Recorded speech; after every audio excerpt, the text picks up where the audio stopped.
Bueno, pues nada, agradeceros vuestra presencia y nada, A ver. y bueno, espero que este área se os sirva de que podáis venir aquí a Madrigal y sobre todo para que disfrutéis de la garganta si no la conocéis, que es muy bonita, ¿vale? Muchas Pues gracias. ¡Viva el alcalde!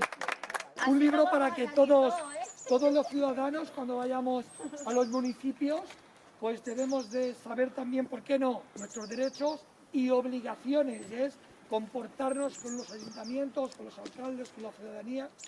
Y es un libro de derechos y obligaciones que tenemos los autocaravanistas conforme al pueblo. Entonces, ahí tiene usted, y se lo doy, ¿de acuerdo? Sí, señor. Muchas gracias. Sí, señor. Bueno, pues estamos aquí con Urbano Plaza, alcalde de Madrigal de la Vera, y Eduardo Nevado, que es de la empresa que ha montado la parte tecnológica de este área de caravanas que se ha inaugurado hoy en Madrigal de la Vera. ¿Por qué un área de caravanas aquí en Madrigal?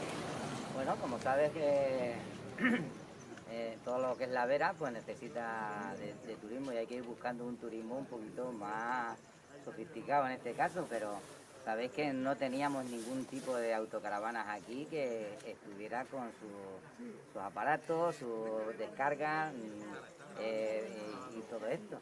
Entonces, pues bueno, vamos a ver si le damos un empuje a todo lo que es la Vera.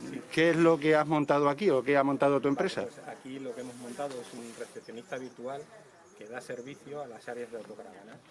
Este área es un área básica en la cual se va a dar el servicio de estancia, de pernocta, se va a dar el servicio de carga de electricidad y el servicio de carga y descarga de agua, tanto pueden descargar las aguas negras y grises como recargar las aguas potables.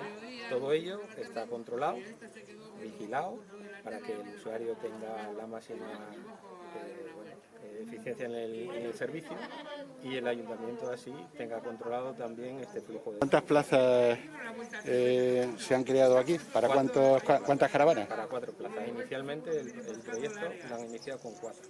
Es ampliable, es escalable a todas las que ellos quieran. A ver, estamos con Jesús Gallardo, que es el presidente de una asociación de autocaravanas, ¿no? Sí, efectivamente, es la Asociación Nacional Plataforma de Autocaravanas Autónomas, con las siglas PACA. Yo quiero ahora mismo pues darle mi enhorabuena, mi felicitación al alcalde, a la corporación de Madrigal de la Vera y a todo el municipio por el acogimiento que tenemos y que, bueno, han apostado por este tipo de turismo, donde intentaremos en la medida de lo posible a lo largo de todos nuestros recorridos parar aquí, visitar lo que es la cultura, la gastronomía. Tenemos unas vistas inmejorables que muchísimos ciudadanos quisieran tener en sus hoteles, que es aquí tener lo que es el Almanzor y la Sierra de Gredos. Entonces yo reitero mi felicitación a esta población y como no podía ser, Extremadura ahora mismo es la comunidad en España que más áreas vamos a tener en breve, puesto que es, lo que es todo Extremadura está volcada con el concepto de este turismo y sobre todo los alcaldes se allanan muchísimo con nosotros, con los autocaravanistas, y donde vamos estamos siendo muy acogedores. Felicitaciones para todos los ciudadanos de este pueblo. ¿Cuántos socios tiene la asociación de autocaravanas? Bueno, somos la mayor asociación de España, tenemos 6.400 censados, más todos los allegados que tenemos. Y bueno, pues bueno, tenemos muchísimos italianos, alemanes, belgas, holandeses. Y a partir del día de hoy, esta población será incursa y metida en todas las redes sociales como área de parada obligatoria. Cuando todos los autocaravanistas de fuera de España regresen aquí o vuelvan, lo que se hará que tendrán su punto de acogida y de parada obligatoria.